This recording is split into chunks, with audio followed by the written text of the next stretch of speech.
Very few animals live in houses, and even fewer know how to build a nest or a den. The majority, at most, make use of natural holes or the homes of others. Of those extraordinary beings able to weave plant fibers, shape clay, or design labyrinths against predators and floods. Making traps is even more complex and unusual. Seeing how certain species produce and use incredible construction materials, and discovering that they apply order and geometry to what should be simply organic and chaotic moves us, because it shows us that we aren't the only ones with the skills to use tools. There are other architects on the planet who are building for life. Termites could hold the title of the most hard-working insects in the world. They're especially active at night.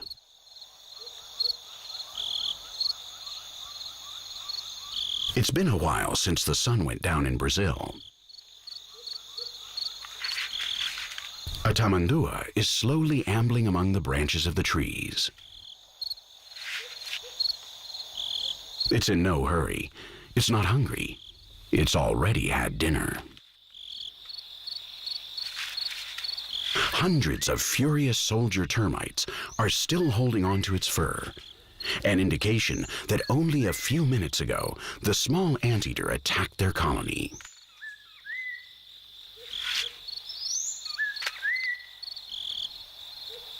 The termites will have to build its walls quickly.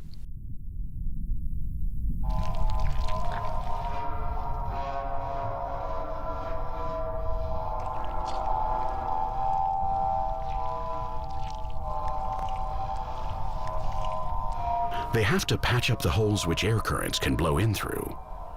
And they have to rebuild the walls of their home before dawn, or the birds of the jungle will have them for breakfast.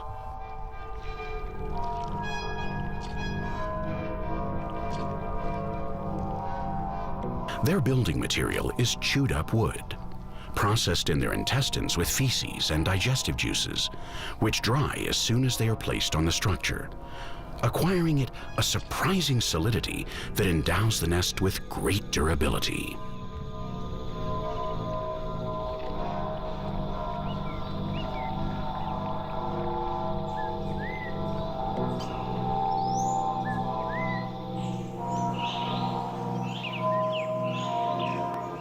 Some termite species live in trees.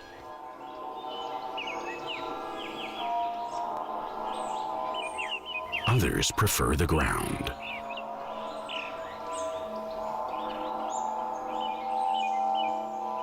From the plains of South America and Australia to the African savanna, termite mounds are a constant feature of the landscape and an essential element for the balance within those ecosystems. The irregular towers that rise up, immense towers on an insect scale, are crucial for the termites to be able to regulate the humidity and temperature, whatever the weather conditions outside. These mounds work like huge air conditioning units. According to the weather, the termite nests can be modified from within, opening or closing galleries and vents to increase or reduce the flow of air. The stability that these tiny engineers achieve in the nest's thermal and humidity conditions is only matched by what humans have attained with our most modern technology and equipment.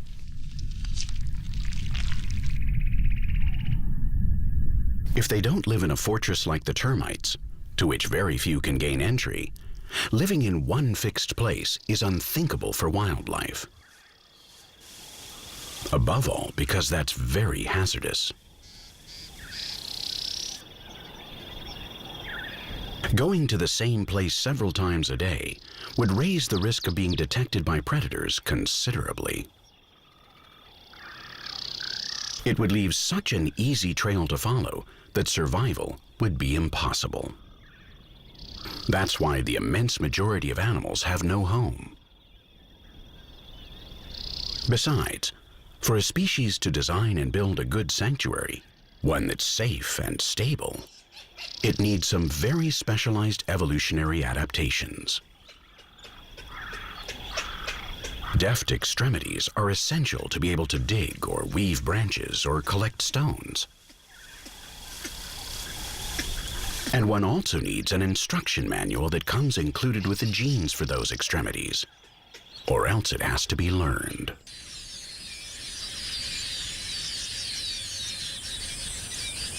Birds don't build a fixed spot to live in either. Only during the mating season are they forced to tie themselves down to the location of their nest. But they do it out of necessity and for the shortest time possible. They don't like to do it.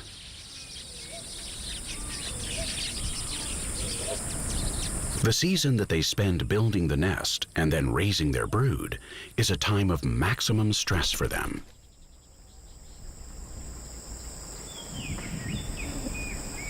They live in constant fear of being discovered. If they feel watched, they abandon the nest and even their chicks. Each bird, at least each family of birds, has its own unique architectural style.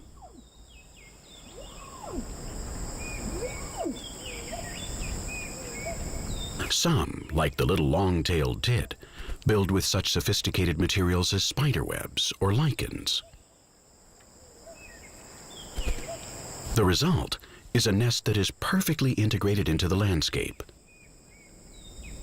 It could easily be taken for wood that was covered naturally. Although what the species is looking for is to go unnoticed, not to create the most ecological new design.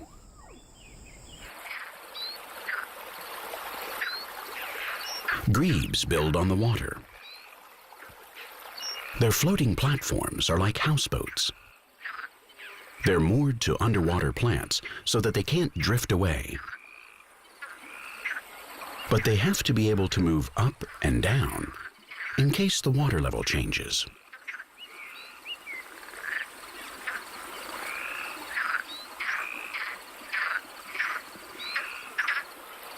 Otherwise, that could ruin all their efforts to reproduce. So this is sophisticated engineering. Some nests are reused year after year. Their constructions are built by many individuals and are frequently passed along from parents to children. Some storks' nests are continually rebuilt over hundreds of years and can end up weighing a ton. Literally. Especially when their emplacement is even sturdier than a tree.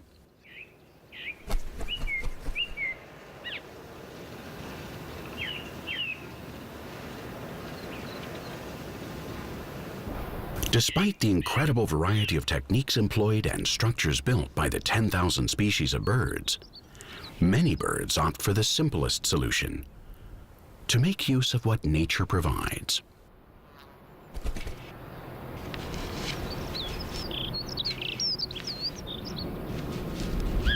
A hole full of feathers in a tree is as comfortable as can be.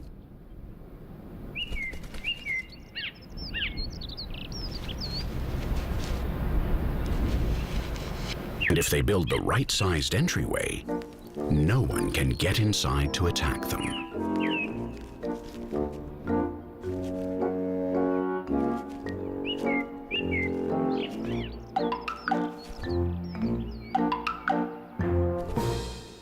Learning to take advantage of natural shelters is the norm among animal species.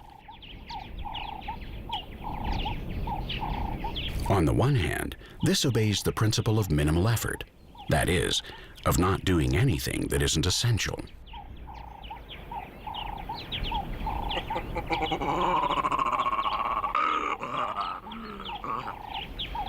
Following this natural law, the most intelligent primates, our closest cousins, don't build a thing. Chimpanzees and gorillas occasionally slap together a simple and disposable bed of leaves for themselves, but that's it. Primates, despite all their intellectual and social development, don't build.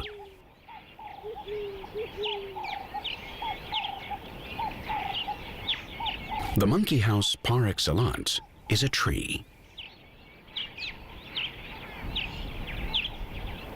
They feel comfortable up in the highest treetops, hidden among the leaves from the majority of hunters. Obviously, they could build themselves a house. They're clever and have very nimble fingers. But it's not efficient for them to build what they don't need. And besides, it would be dangerous.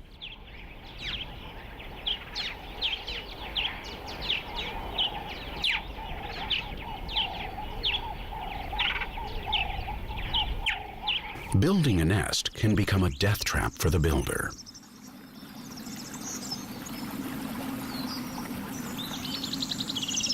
By having to bring the materials to the same site over several days, the builder makes himself too visible too often.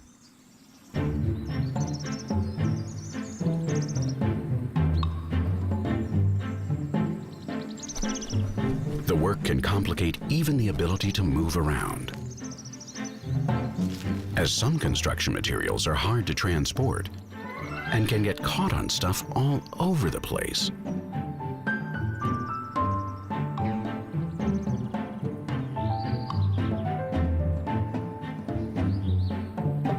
What's more, the concentration that such a difficult, lengthy, and exhausting task requires makes it hard to stay on the alert.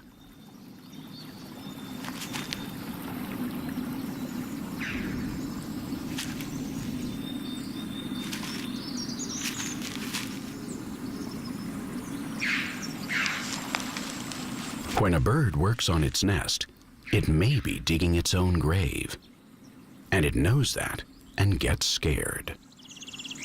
But fear governs many aspects of animal behavior and has selected the best ways to tackle problems, like the problem of building.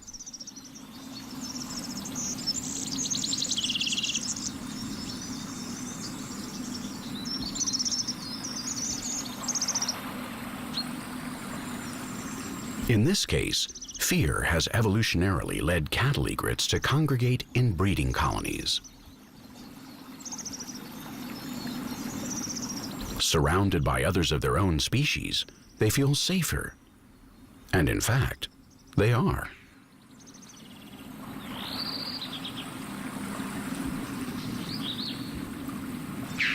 No predator can approach them without being seen by at least one of the egrets, who sounds the alarm that immediately spreads throughout the colony.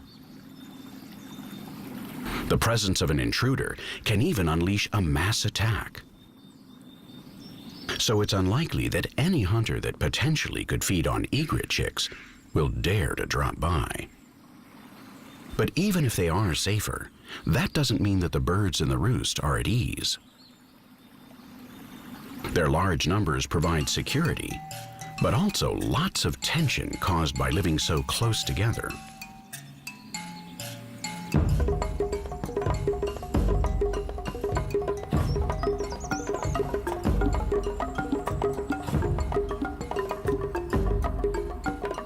Each mating pair looks for a location in the common area, and it's not unusual for more than one pair to choose the same spot.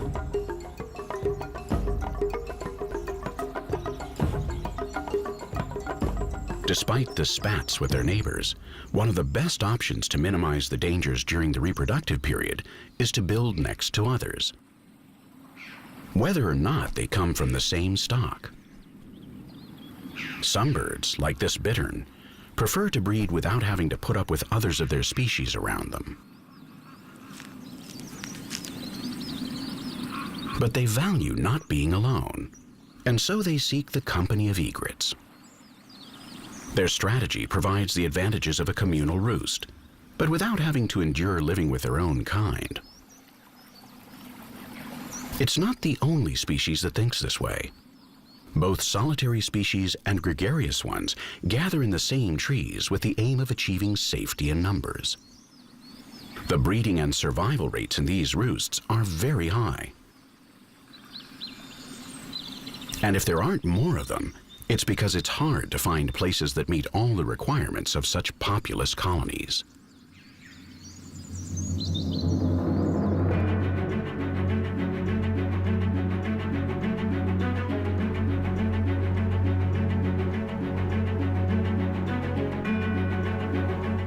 The waters of the world's oceans are home to other builders that also join together in colonies. In fact, the living beings responsible for the largest constructions on our planet live in the oceans, the corals. The walls formed by coral reefs in the sea play a role similar to that of forests and jungles on land. They provide shelter for the greatest concentration of underwater biodiversity.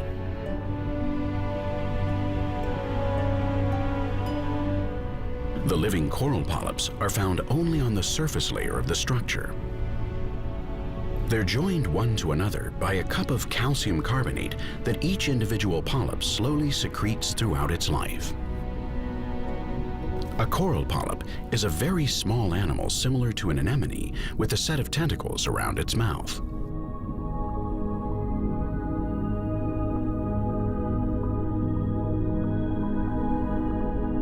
During the day, the coral hides in its exoskeleton, but at night, it emerges to feed on microplankton.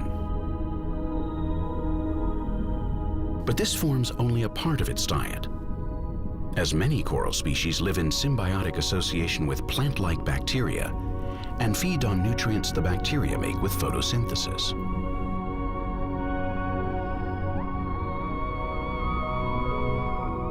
As they die and are worn down, the ground-up skeletons of the generations of coral colonies form an important part of the sand on the sea bottom.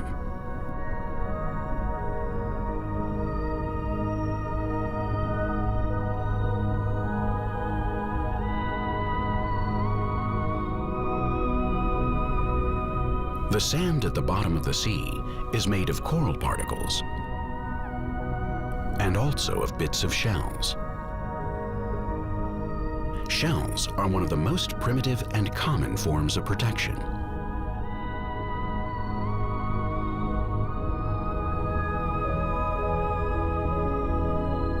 Although hermit crabs don't know how to make them.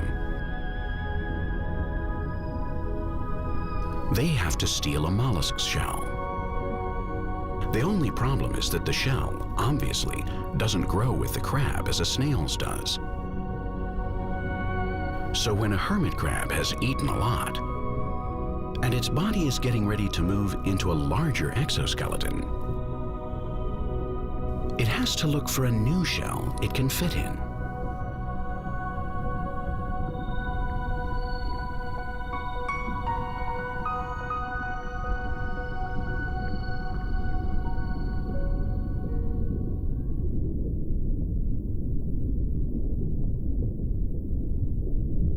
And this one is perfect.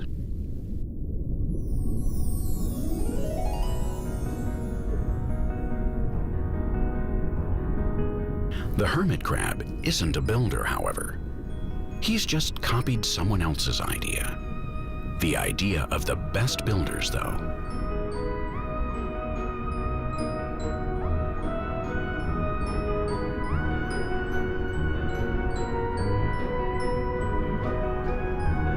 He has to go through many fitting sessions before deciding on each shell. The size is the important thing, but also how his abdomen adapts to the interior of the shell. Changing to a new shell also means having to move the anemones, and that's a real pain. But they're his anti-octopus defense system. He also has to consider this decision very carefully.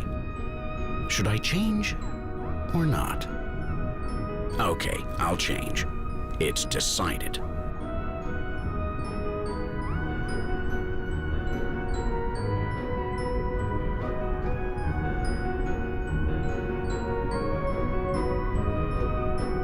I can't remember anymore if this is the new one or the old one. Nope, there are no anemones here, but I'm staying here for now.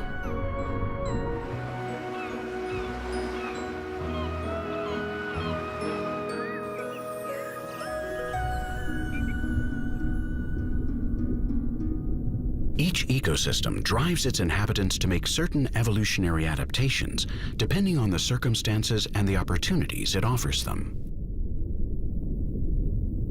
The fish that live on reefs have so many holes and hiding places available to them among the heads of coral and rocks that they've never had to make the effort to build anything.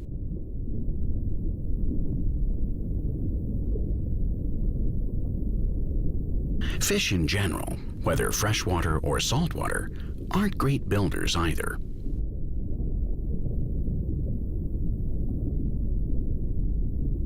They can't be because their extremities are specialized for locomotion, and that limits their use for anything else. At most, fish can use their mouths to clean, pile up sand, or remove obstacles to prepare a place in which to nest during the period of reproduction.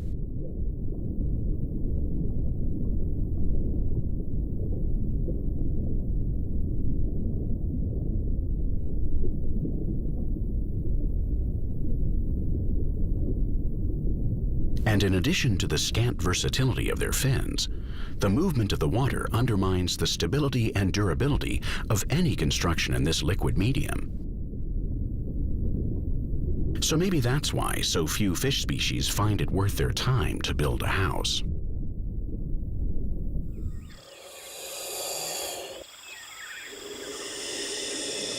Things are very different for this fish, however. It's a lungfish. We could consider it an exception in many ways.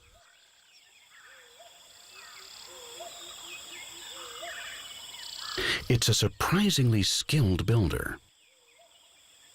And among other things, it can breathe out of the water. Lungfish live in ecosystems that sometimes suffer serious droughts.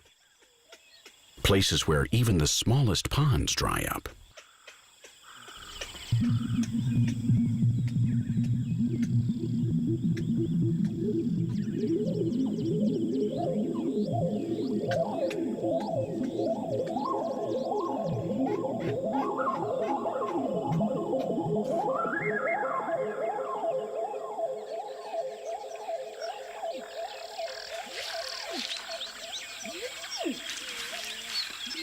Then its only option is to walk in search of water.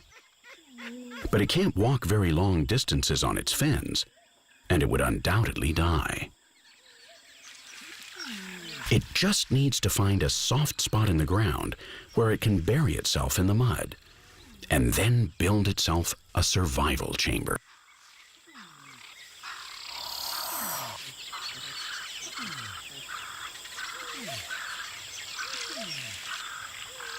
The first thing the lungfish has to do, however, is to adapt to the change of medium, going from a liquid medium to a gaseous one. While living underwater, its breathing is 90% water and only 10% air. Now it has to invert that strategy to get the oxygen it needs. It has to quickly switch to breathing 100% air. And its lungs are still a little weak from a lack of use.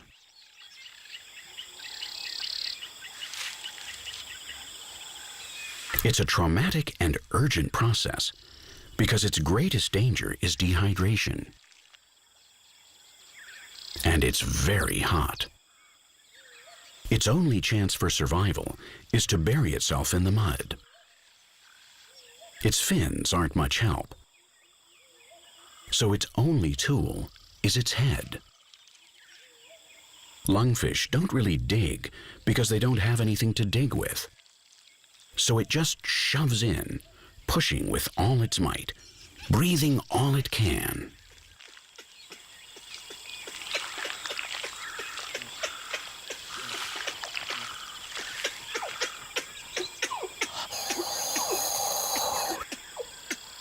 It has to bury itself at a safe depth.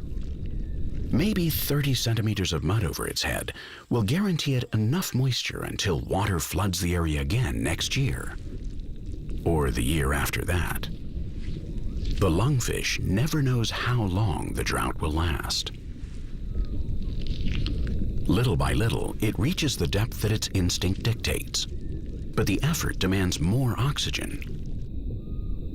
Its lungs still aren't working at full steam, and the mud is asphyxiating it, since hardly any air is reaching it.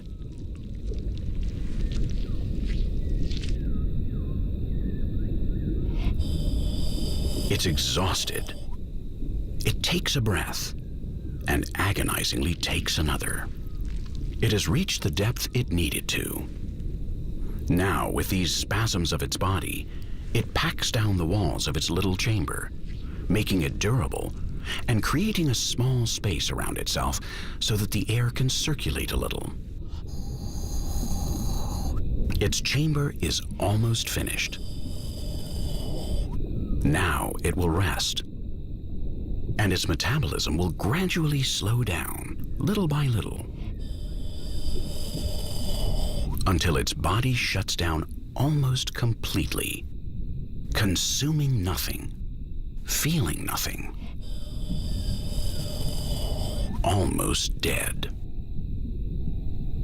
Its skin will produce a thick mucus, which when it dries, will isolate it even more from the external conditions.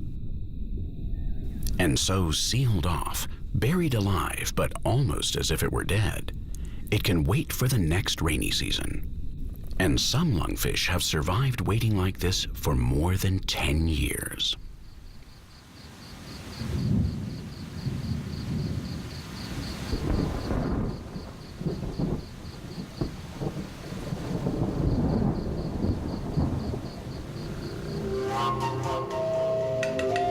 The antlion also buries itself. Before becoming something similar to a dragonfly, it spends the next 5 years underground. During that time, it builds the same trap thousands of times.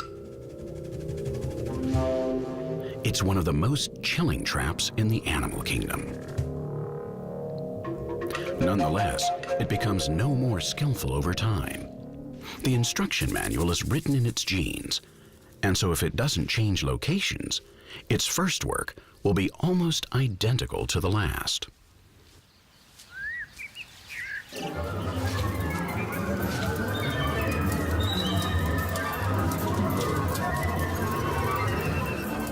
The antlion always tosses the sand backwards, and jerking its head and jaws again and again, it gradually digs a hole in the sandy soil. It moves in a perfect spiral, digging a little deeper each time it goes around. In the end, its mechanical movement creates an inverted cone.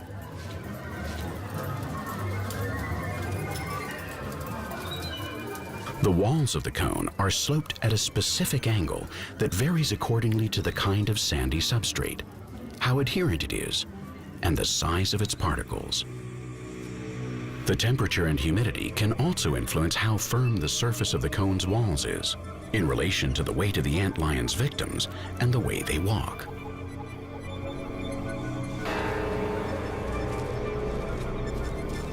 But the antlion knows how to ensure that its prey can't get away. The fight doesn't last long, and the same side always ends up winning. Ants are uncomplaining prey. For them, the advantage of living in society is that the death of an individual, or of a few individuals, doesn't harm the colony in a significant way.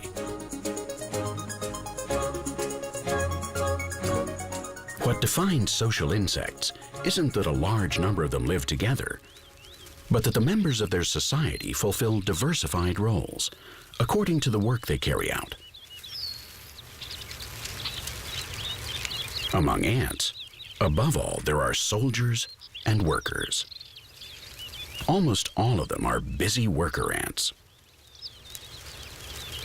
The soldiers are the biggest ants. Sometimes one of them will also help, in addition to standing guard. They're making the nest bigger. They have to remove countless grains of sand from the ant colony to prepare new galleries and chambers for more larvae, for more food. Some pheromones, generally activated by the queen ant, order the tasks to be carried out in a simple way.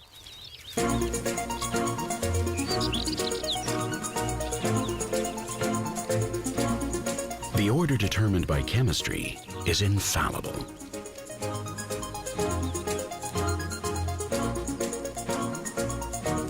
The fame that ants enjoy as hard workers is well deserved. Some ant nests are inhabited for years and become complex cities. The town planning almost always involves underground construction, but there are many architectural styles. Army ants are nomads and build temporary nests that they raise and tear down each day. The construction material is their own bodies. The worker ants link themselves together, one to another, legs to jaws, to form a ball with several layers that protects the larvae and the queen inside. They don't need pantries. They eat on the march. They do everything on the march. Army ants, besides being acrobatic architects, are civil engineers. Their footloose nature has driven them to develop elaborate construction techniques to build bridges, overpasses, and underpasses. They link their bodies together again each time they run into an obstacle blocking their path.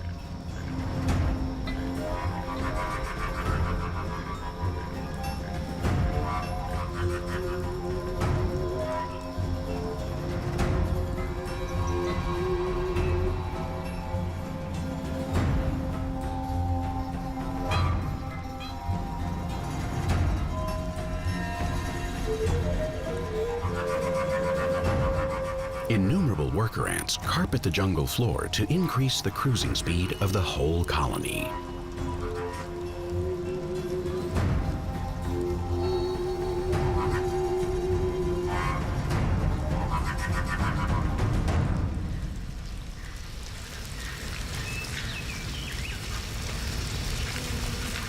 The red wood ant is another odd builder within the ant world.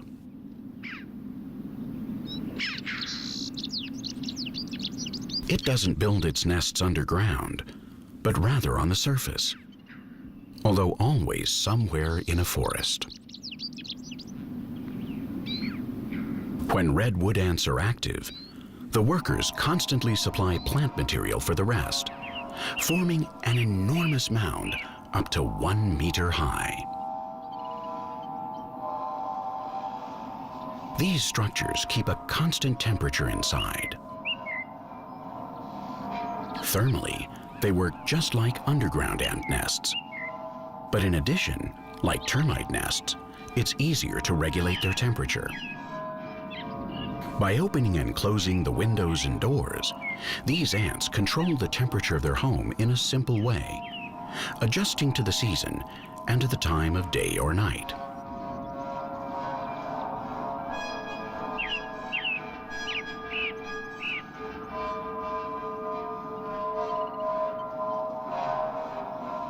The steep slopes of their mounds cause the rain, which is very common in their habitats, to roll off without soaking the interior.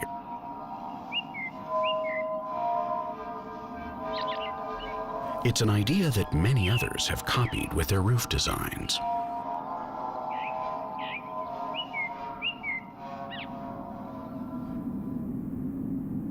Digging is probably the most common way to make a den. And it's the simplest.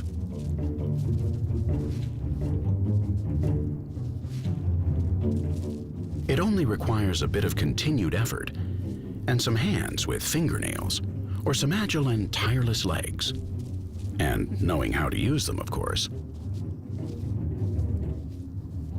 Experience is also fundamental to locate an ideal building site that won't collapse at the first opportunity, because if not, you could be digging your own grave.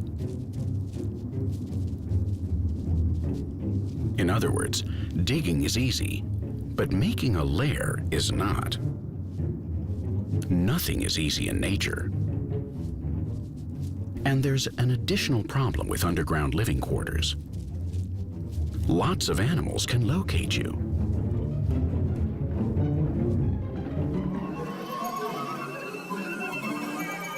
If this bee intends to lay an egg here, it will have to find a way to throw this scout ant off the scent. Or else her offspring won't survive.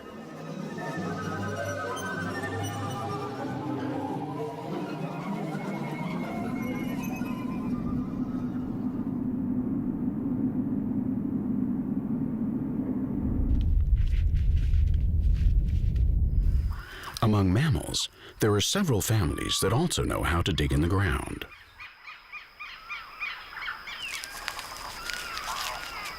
They don't create structures that stand out for their sophistication, but some rodents manage to build endless galleries.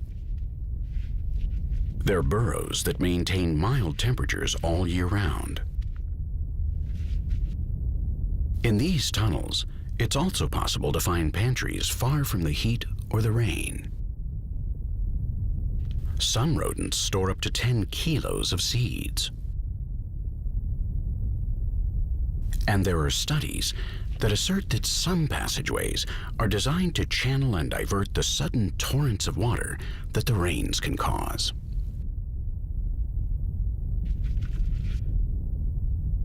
The longest and most complex dens can also be used at least partially as a defensive labyrinth.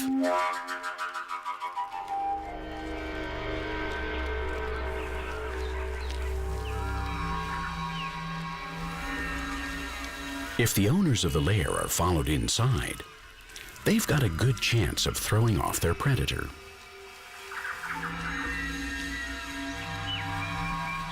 This snake has followed a very clear trail up to here. But once inside the burrow, everything smells equally intense.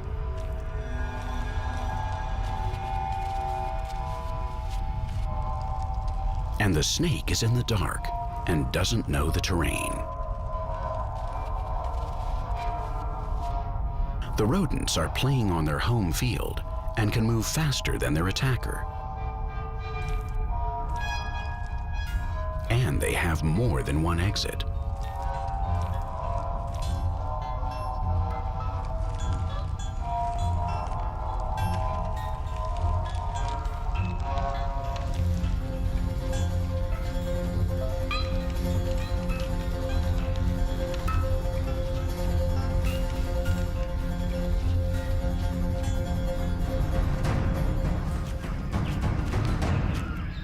Although it doesn't always work, this time the builder has beaten the hunter.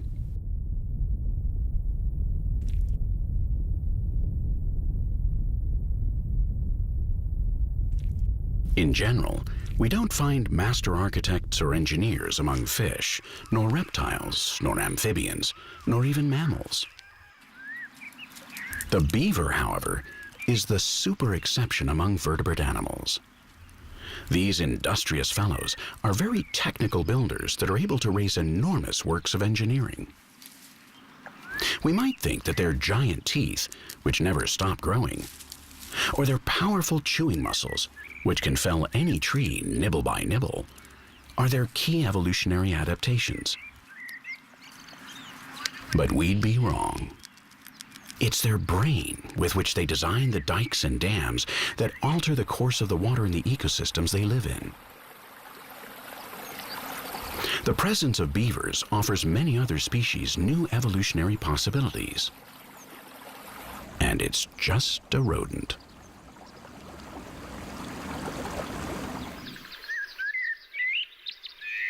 A spider is no more than a small invertebrate.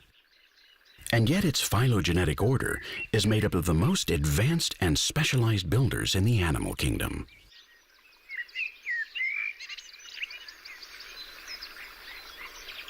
With practically no intellectual capacity at all, its instinct has created a technique that shows that intelligence isn't the only way to get things done. Its adaptations have allowed it to spread almost throughout the planet and have prevented the insects from dominating all other kinds of animals.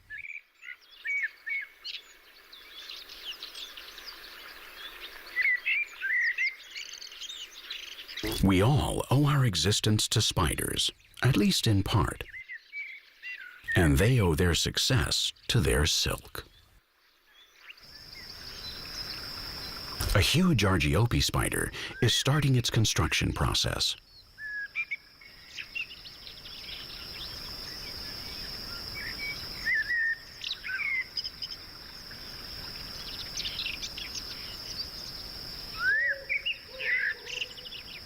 The first thing it does is gobble down the silk from the old web.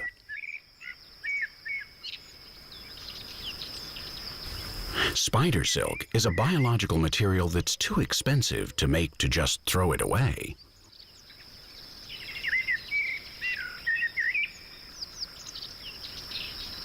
Digesting these old threads is incredibly efficient.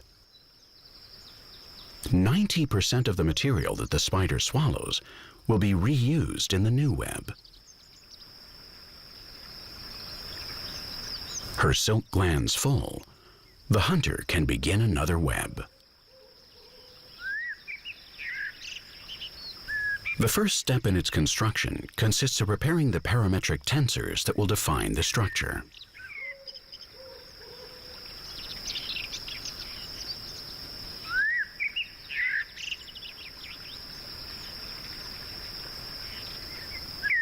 The web's orientation depends on the micro air currents that the spider perceives with the fine hairs that cover her exoskeleton.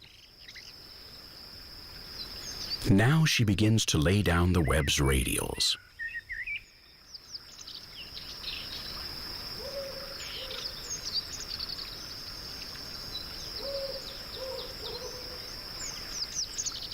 Spiders demonstrate an exceptional sense of spatial perception, and they make the most of the support points at their disposal to weave between them the web with the largest surface area possible.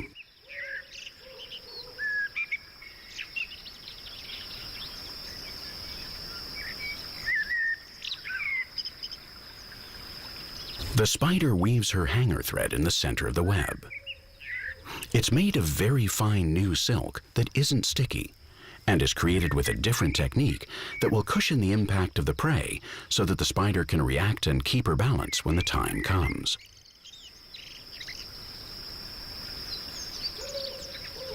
Now the spider begins to weave the threads that form the final pattern.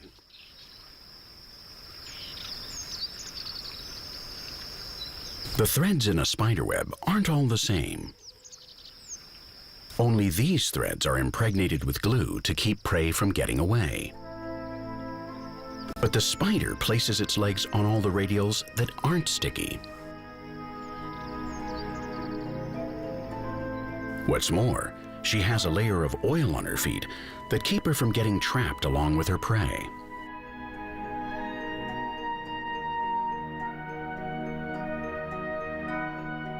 The interval between threads isn't random.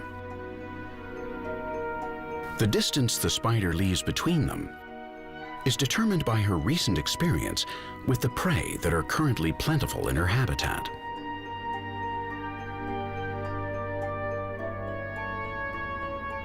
Spider silk is made up of proteins combined at a molecular level in such a way that they are more elastic and more resistant than a steel wire of the same thickness.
Spider webs are designed to withstand the wind and rain.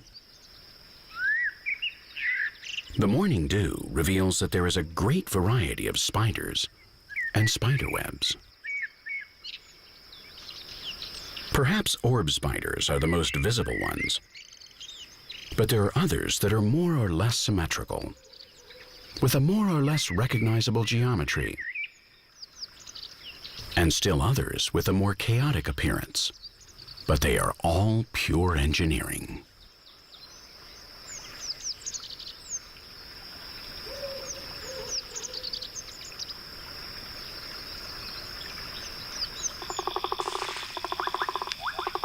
Although not all the traps that spiders build are webs,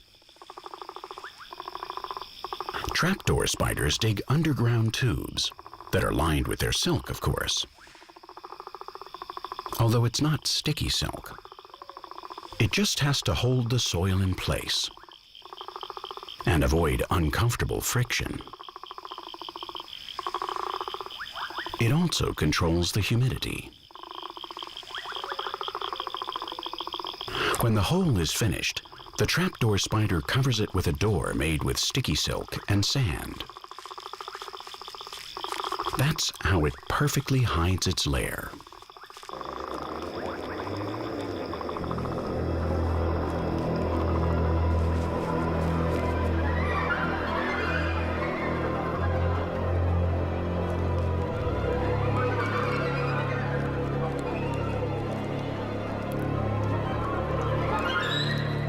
No one could suspect that someone is lying in wait underground. The builder has laid threads around the door so it can feel the vibrations of its prey's footsteps as they approach the trap.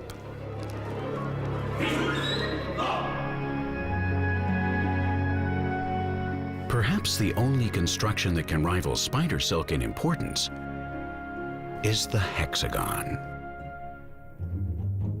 The polygon that forms every beehive and wasp's nest.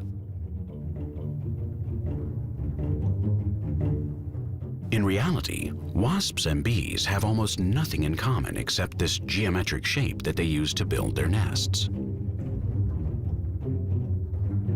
Unlike bees, wasps are carnivorous insects with an enviable waistline, and they are able to sting many times, not just once.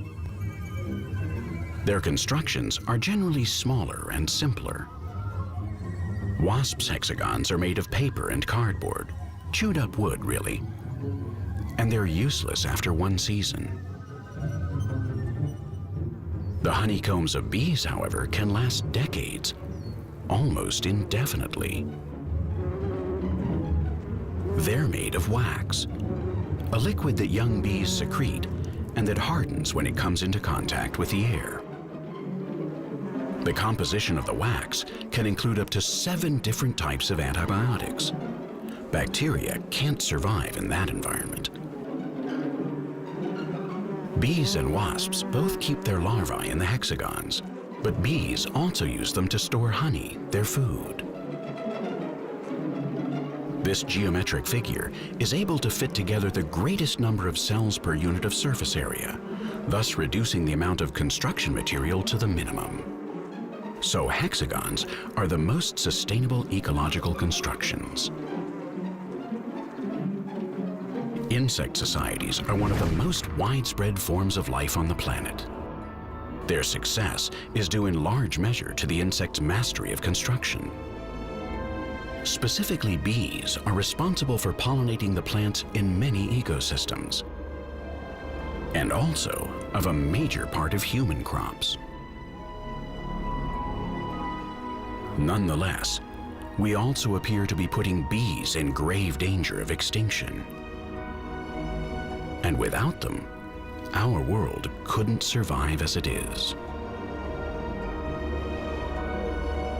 Perhaps we should reconsider the way in which we are building human civilization.